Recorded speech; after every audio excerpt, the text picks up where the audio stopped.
आज जो हम शुरू करने वाले हैं, आज मैथ का नंबर सिस्टम टॉपिक शुरू करने वाले हैं, जो ऐसा कोई एग्जाम नहीं जिसमें इसका सवाल आया नहीं हो। चलिए एकदम जीरो से नंबर सिस्टम को हम शुरू करते हैं। चलिए आइए देखिए, जीरो जीरो से हम क्या बोलेंगे, शुरू करेंगे। हॉल नंबर क्या होता है समझिएगा। हॉल नंबर पूर्ण संख्या क्या होता है समझिएगा। जीरो से लेकर अनंत तक की जितनी भी संख्या है उसे क्या बोलते हैं, हॉल नंबर बोलते हैं। जीरो से लेकर अनंत तक की जितना भी संख्या है उसको हॉल नंबर बोलेंगे। और नेचुरल नंबर या प्राकृतिक संख्या क्या है समझिएगा। एक से लेकर अनंत तक की संख्या को हम क्या बोलेंगे, प्राकृतिक संख्या। एक से लेकर अनंत तक की संख्या को क्या बोलेंगे, प्राकृतिक संख्या। अब ऑड नंबर या विषम संख्या क्या है समझिएगा। ऑड नंबर या विषम संख्या क्या है, तो देखिए एक एक 3 5 7 से इन्फिनेटिव, यानी कि जो संख्या दो से पूर्ण रूप से ना कटे। बोल सकते हैं कि जो संख्या दो से पूर्ण रूप से ना कटे वो क्या है, हमारा विषम संख्या है। और सम संख्या इवन नंबर की बात करूं तो 2 4 6 8 से इन्फिनिटी तक है। जो संख्या दो से पूर्ण रूप से कट जाए उसे हम सम संख्या बोल सकते हैं। अब बात करें कंपोजिट नंबर या भाज्य संख्या क्या है समझिएगा। यह प्राइम नंबर अभाज्य संख्या, तो पहला बात करेंगे कंपोजिट नंबर भाज्य संख्या क्या है। तो कंपोजिट नंबर भाज्य संख्या वह आता है जो किसी भी संख्या से कट जाए। जो किसी भी संख्या एक या एक से अधिक संख्या से कट जाए उसे हम भाज्य संख्या या कंपोजिट नंबर कह सकते हैं। प्राइम नंबर या अभाज्य संख्या क्या होता है, देखिए प्राइम नंबर या अभाज्य संख्या 2 3 5 7 11 से अनंत तक। अगर बात करो अभाज्य संख्या क्या है, जो इसका गुणनखंड यदि मतलब कि दो ही संख्याओं से कटेगा, या तो अपने से कटेगा या तो एक से कटेगा या तो स्वयं से कटेगा।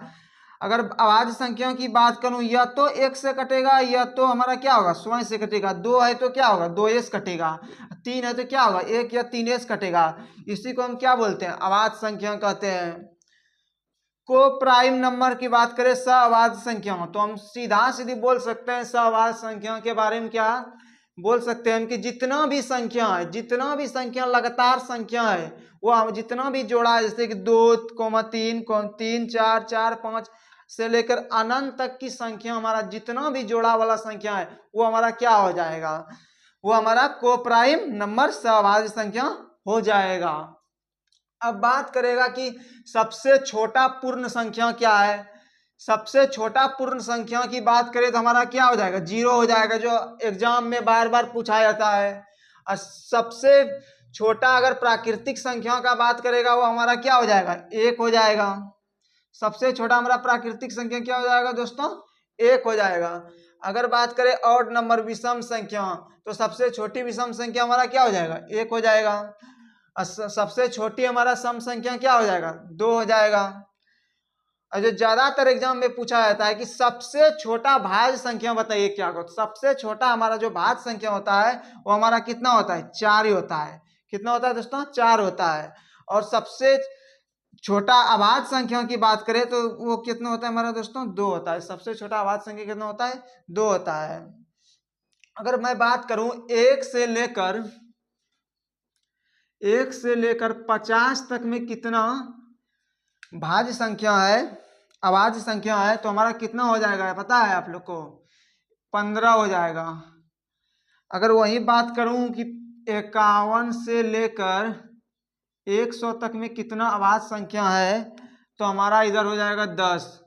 अगर टोटल प्राइम नंबर की बात करूं, टोटल अभाज्य संख्या की बात करूं 1 से लेकर 100 तक की, तो हमारा टोटल जो निकल के आएगा, टोटल हमारा कितना हो जाएगा, 25। 25 हमारा क्या हो जाएगा, अभाज्य संख्या हो जाएगा। आगे हम बात करते हैं, आप लोग समझ गए होंगे सब क्या बताया। सबसे छोटा पूर्ण संख्या हमारा पूछा जाएगा तो क्या होगा, जीरो होगा।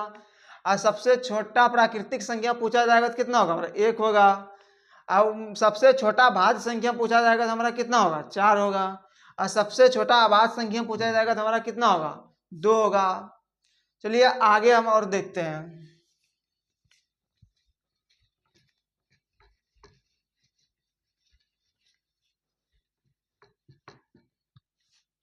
अगर आगे बात करें तो हम आगे बात करें, आज हम थोड़ा एक दो क्वेश्चन देख लेते हैं। आगे बात करें तो आज हम इकाई अंक देख लेते हैं। निकालना किसी भी संख्या का इकाई अंक कैसे याद करें। जैसे हमारा मान लीजिए ये है, इसका इकाई अंक अगर पूछ दिया एग्जाम में तो इसका इकाई अंक क्या होता है उसके बारे में बताइए। तो इकाई अंक इसका जो निकलेगा हमारा क्या है, करना कुछ नहीं, इकाई अंक मतलब होता है इकाई दाई। तो इकाई हमारा क्या है, इसका 4 है, तो इसका आंसर कितना हो जाएगा हमारा 4 हो जाएगा। उसी प्रकार अगर आगे बात करें, अगर इस प्रकार दे दिया जाए 62 प्लस 64, अगर पूछा जाए इसका इकाई अंक क्या होगा, तो आप कितना बताइएगा ये बताइए। अगर इसका इकाई अंक पूछ देगा तो कितना बताइएगा। तो करना क्या, हमको इकाई अंक देखना है, सिर्फ हमको क्या देखना है, इकाई अंक। 4 और 2 कितना हो जाएगा 6, हम 6 लिख देंगे।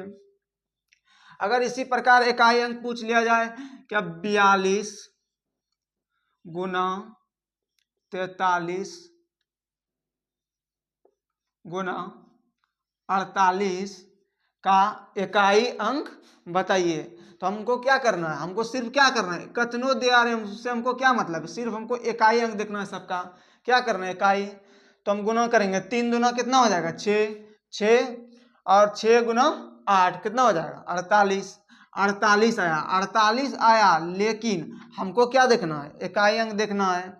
48 का इकाई अंक क्या हो जाएगा 8 हो जाएगा। तो इसका आंसर हमारा कितना हो जाएगा दोस्तों, इसका जो हमारा आंसर हो जाएगा, इसका आंसर की बात करें, आंसर कितना हमारा 8 निकल जाएगा। आज के लिए बस इतना ही काफी है, अगले नेक्स्ट क्लास में मिलते हैं। जय हिंद, जय भारत।